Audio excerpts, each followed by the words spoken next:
बिस्मिल्लाहिर्रहमानिर्रहीम। सोमनाथ का मंदिर इतना बड़ा था कि हिंदुस्तान के सब राजे महाराजे इसके लिए जागीरें वक्फ करते थे, अपनी बेटियों को खिदमत के लिए वक्फ करते, जो सारी उम्र कुंवारी रहती, और इन्हें देवदासियां कहा जाता। हर वक्त 2000 बर्मन पूजा पाठ करने के लिए हाजिर रहते और 500 नाचने और गाने बजाने वाली खूबसूरत औरतें होती और 300 गवैये मुलाजिम थे। गवैया गाने वाले को कहते हैं। सोमनाथ के मंदिर की छत 56 सतूनों पर कायम थी। वहाँ मसनूई या सूरज की किरणों का बंदोबस्त बिल्कुल भी नहीं था, बल्कि हाल के कंदीलों में जुड़े आला दर्जे के हीरे जवाहरात रोशनी मुहैया करते थे। ये सोमनाथ के मंदिर की हालत थी।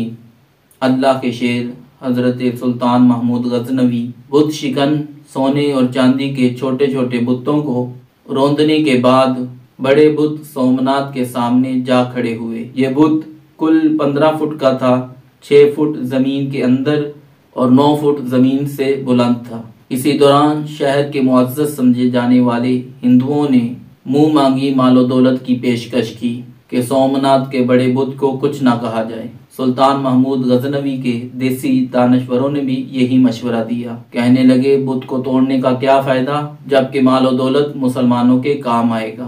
बिल्कुल यही सोच आजकल इल्ला माशाल्लाह हमारे हुक्मरानों की भी है कि वो ये कहते हैं कि जिहाद से क्या फ़ायदा, हम अपनी माइशत मजबूत करते हैं। सुल्तान महमूद गजनवी ने देसी दानश्वरों की बात सुनकर कहा, अगर मैंने तुम्हारी बात मान ली तो दुनिया मुझे बुत फिरोश कहेगी, बल्कि मैं चाहता हूँ कि दुनिया व आखिरत में मुझे बुत शिकन कहा जाए। ये कहते ही सुल्तान महमूद गजनवी की इस्लामी गैरत जोश में आई और हाथ में पकड़ा हुआ गर्ज सोमनाथ को दे मारा। उसका सर टूट कर दूर जा गिरा।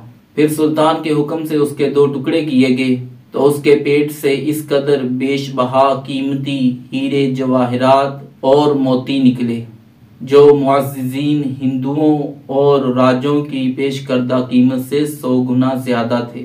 इस हिकायत से हमें ये दर्स मिलता है कि हमारे बुज़ुर्गों ने दीन के मामले में ज़रा बराबर भी लचक नहीं दिखाई। जहाँ पे इस्लाम की बात हुई, डट के बात मनवाई है, एक रत्ती भर भी कमी नहीं की।